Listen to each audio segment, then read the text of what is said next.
You saw it right there on the screen. We're back, and it's time for the Carolina Insider Rapid Reactions following Carolina's 80-73 victory over Wake Forest in the Smith Center. I'm Jones Angell. Over there, that's Adam Lucas. CB McGrath's going to join us in just a second, break down a couple of key points from this game. And Adam, the first 10.5 minutes were unattractive for the Tar Heels. They were 3 of 16 from the field with 5 turnovers in the first 10.5 minutes.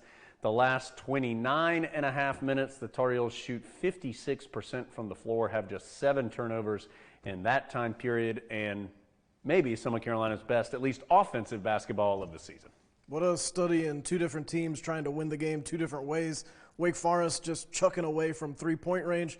Carolina continuing to pound it inside. Tar Heels only attempted 1 3-point shot in the second half, but they didn't need to because they kept getting the ball a little closer to the basket. That was enough to survive.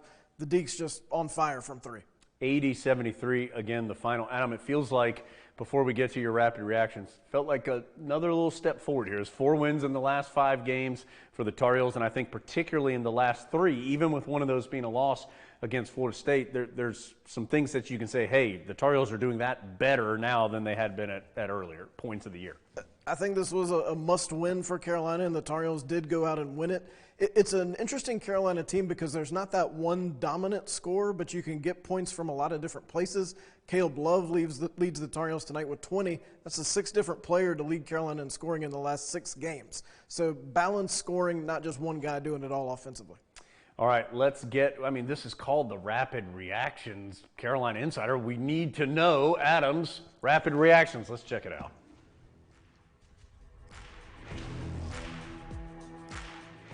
How rapidly, Adam, can we go through these? I'd like to take my time after this victory. Yeah. Semi-rapid reactions. That's right.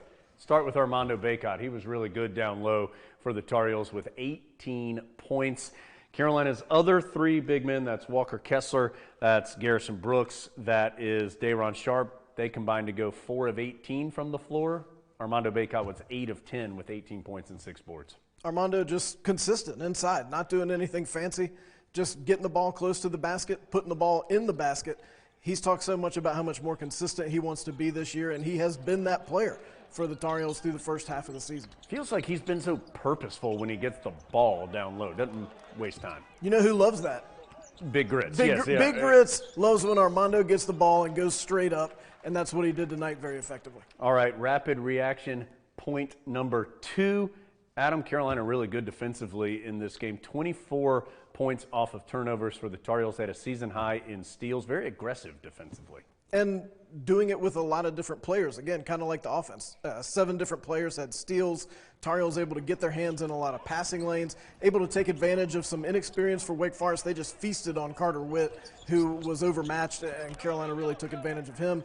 But when your offense isn't always clicking in the half court, this is a great way to get some easy points, and Carolina did that, getting out and running in transition. Yeah, it's a great point. Carolina was able to finish in transition. Even somehow R.J. Davis able to finish that one. That wasn't called a foul. Yeah, well, of course not, Adam. And nice finish here also by Caleb Love. Certainly no foul on that one, but he did throw it down. And was that a raise the roof there? Well, that got a lot of, that was appreciated on the sideline. He's going to hear about that one because Roy Williams made a careful note of the raise the roof. Just like that. And then Caleb Love dunked again about a minute later. He did not raise the roof that time, just called the defense, went back to midcourt, signaled his teammates. Adam, point 3, something Carolina had to overcome in this game, and this is almost unconscious 3-point shooting from Wake Forest, particularly Isaiah Musius, who came into this game 4 of 24 from 3. He made 7 3-pointers in the game. Well, this was the only way Wake Forest was going to stay in the game, most likely. It seemed like they were aware of that also, so their offense was extremely perimeter-oriented. Mostly it was Musius, but they got threes from several different players. And sometimes you just got to congratulate the guy. Leaky Black said after the game, you just throw the scouting report away once he makes the first 2. He knew that he had only made 4 coming into the game, but Leaky said he could tell it was just his night. He made some good shots, and it kept Wake in the game for about 35 minutes. At one point, Wake had 6 made 3-pointers in 8 possessions. That erased a 10-point Tar Heel lead. Carolina, though, then went on a big 16-6 run. Wake never got any closer than 7 points the rest of the way. So Carolina wins at 80-73. Tar Heels have now won 4 of their last 5 and at least scheduled, as of now, to play NC State on Saturday back here in the Smith Center at 2 o'clock. By the way, that's one of just 2 times all season that Carolina's going to play back-to-back games at home. All right, Coach Williams, in this new COVID world, meets with the media, of course, via Zoom. Let's let you take a listen and look to some of that when we come back. Adam is going to chat with Armando Bacot, who had a terrific game, plus CB McGrath's going to the big board. He's going to break down some of the big plays from Carolina in this victory. Let's hear from Coach Williams after Carolina's 7-point win. All right, guys, we feel very fortunate, needless to say. Wake in the league is 0-6 now, and they've been there, right there, every game they played in the second half. And tonight was what has been happening to him all year. I told Steve I liked what he's doing. It doesn't get him a raise by me saying that, but it was difficult for us tonight. Isaiah is 4 for 24 for the year from three-point line. He sees us coming. He's 7 for 12. And 3 times in a row in the second half, we gave them a second shot opportunity, and they made 2 threes and 1 2-point field goal. But I liked a couple of things in the second half. We had 12 assists, 3 turnovers. I like the fact that I look at Leaky Black, and it's 8 assists, 1 turnover. Caleb had 2 turnovers in the first 4 minutes, and then didn't have another one until the next to last player, last minute anyway, when he didn't understand the rule. I told him I couldn't imagine how much money everybody's family spends sending them around the world in the summer, and you don't realize that rule. But I tell you what, Caleb was stepped up 4 of 7 from free throw line, which is not good for him. He made 2 big threes for us. And again, think in terms of 2 turnovers in the first 4 minutes and didn't have another turnover for basically 35 minutes. Second chance points, I hate it when the other team is 18-9, but I do like the fact that we had 12 turnovers and they had 20. So we had more points at the end, and that's the biggest difference. Just to go back to Caleb, you've mentioned how at points in this season he's been so concerned with his shot going in that some of the other parts of his game suffer or struggle. Have you noticed that he's getting away from that mindset a little bit as he does pick up on some of these defensive teachings and improves on that end of the floor? You know, guys, he's a freshman. Who knows what freshmen are thinking all the time, but I know that he's coming to practice every day and he's trying hard. He's getting a lot of shots up, and in the shots, when we do the shooting drills, Kerwin usually beats him, and the second guy on our team is either Andrew or Caleb. And so he's been shooting it well in practice, and he's been really working at it. I mean, you saw after one of our games, he was still here at midnight working on a shot. So he's working at it, and just a tremendous young man. But I'll give you guys a lesson. You can dribble the ball. If you fumble it, you can pick it up. You don't have to get down a stance and try to shield somebody coming in there. You can pick it up, but you can't dribble it again. And so that's something that that hurt his feelings there at the end. But still, you look at that line, 7 for 12, 2 for 3. He's usually one of our best free throw shooters also by far. And he just missed some of them tonight. But I hope he feels good about the way he played. Ross Martin. Hey, Roy, you mentioned Bacot, 18 points, 14 in the second half. What did you like from what he did? And do you think you're getting your post guys enough touches, or are y'all getting enough touches you would like down low? No. I'd like them to get the ball every single time, because then they're going to get fouls, and at the end of the game, I mean, guys, think about this.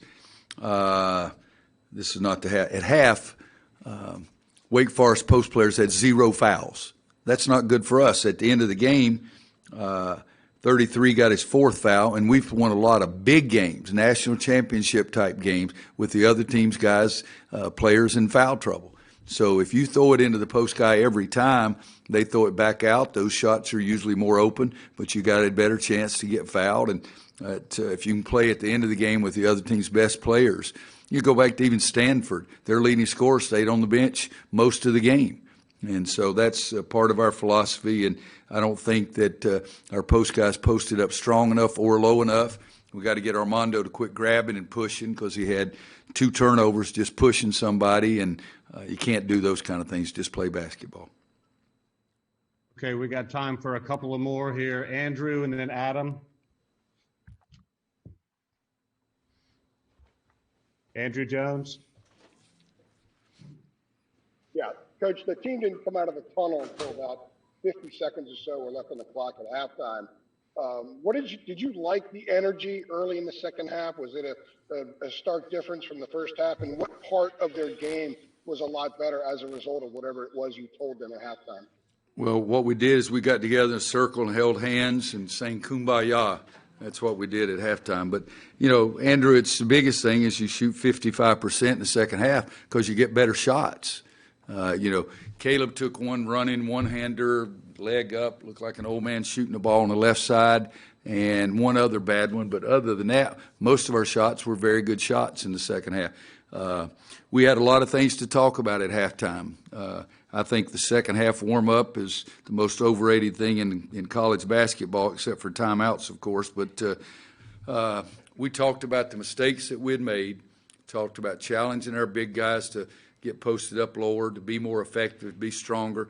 I think, I'm looking at Armando was 8 for 10. Did he miss 2 shots in the first half? And 2 for 3 in the first half. Well, he missed 1 shot both halves. So in the second half, he was 6 for 7. That is one of the things we talked about, our big guys being stronger, going to the basket with the ball because they had 0 fouls. And we talked about the turnovers. So I think the biggest thing in the second half was our lack of turnovers. Joined now by Armando Bacot, just outside the Carolina locker room. Armando, 18 points tonight. Big difference team-wise, first half and second half. What was the difference for Carolina that was made at halftime? Man, Coach Davis, he just went out there at halftime and gave us a pretty touching speech and just challenged us and told us to just go out there and just – they shouldn't have to ask us to go out there and play with effort. So G brought us in the huddle before we went out in the second half and just told us we all just need to go out there and play hard. That's what we did. But, I mean, it really shouldn't have to come to that, though. There have been some slower starts this year. What do you think is behind that? I mean, Adam, I wish I could tell you. I mean, it's just frustrating because I just know, like, we're so much better than how we've been playing. And, I mean, none of us are really happy with this win because we just know. I mean, you see it, too, yourself, just even in the preseason, just how good of a team we can be. And we have not even tapped even 20% of that, I believe. But a much better second-half performance. Yeah. What was different in the second half as Wake's firing up all these threes? Mm-hmm. The Tar Heels just continued to pound it inside. Why was that so effective? I mean, we just played that kind of vintage UNC basketball, just fast-paced. Like, they're going at us and we can go right back at them. And just we feel like we're more talented than them and we can just go out there and outscore them. So that's what we try to do. You talked a lot during your freshman season about how much more consistent you wanted to be. Mm-hmm. You have been more consistent this year. Roy Williams has even said you're probably the most consistent player on the team. What's the difference? I mean, just not getting too high on my highs and not getting too low on my lows and just going out there and just being confident. I mean, I feel like I'm one of the best big men in the country, and, I mean, I feel like I can go out there and play that every day. Wake's not a big team, but they did a good job on the backboards. They were ahead in the rebounding battle for most of the game. Carolina eventually won that. What were they doing to keep the Tar Heels off the glass? I mean, they did a good job of just getting the long rebounds. Obviously, they got up a good amount of threes, so they did a really good job of getting a lot of long rebounds. I mean, they put an emphasis on boxing us out, just taking 5 guys to the glass and boxing us out and keeping us off the offensive glass. You talked about not being happy with this win. What do you want to do between now and Saturday to maybe start that game off a little differently? I mean, we're fired up. Obviously, we lost to them last time, and we can't let that happen again. We won't let that happen again. That's Armando Bacot in the Carolina locker room. Armando, thank you. So, 80-73, the final score. Carolina gets the win over Wake Forest in the Smith Center. Tar Heels needed that one. Now 9-5 overall and 4-3 in conference play. And we've talked about it, we've looked at it, we've studied it. Now for an expert to break it down. That's why CB McGrath is nice enough to join us, former Tar Heel assistant coach. And CB, Carolina gets the win over Wake, and a lot of different ways the Tar Heels did it, but it felt like their defense in particular was important tonight. Yeah, I definitely agree, Jones. I thought they were really active defensively, especially with the guards. Big guys did a nice job inside. Offensively, they struggled early, and with the defense being so active, they got some steals on the break, and were able to create some easier shots. So we look at this play, and this is early on in the first half. RJ does a nice job of getting the ball, sort of deflects it from the Wake Forest guy. Dayron gets the ball. Now, the one thing about Carolina every day in practice, I know we've talked about this before, is they will, let me get my screen up here. Never mind. Anyways, Dayron can get the ball, and in practice he'll lead the break, and so RJ will come out here, Andrew will come out here, and then they want Dayron to be able to make the play. And so let's see what happens. He does a nice job, makes an unbelievable pass for a big guy. But, you know, he works on that every single day, and we get on the break, we score an easy one in transition even though he got fouled. Now, this was our first three of the half. And we had some nice ball movement, some cuts. When Armando gets the ball now, he's going to look this way. Leakey's going to cut back door.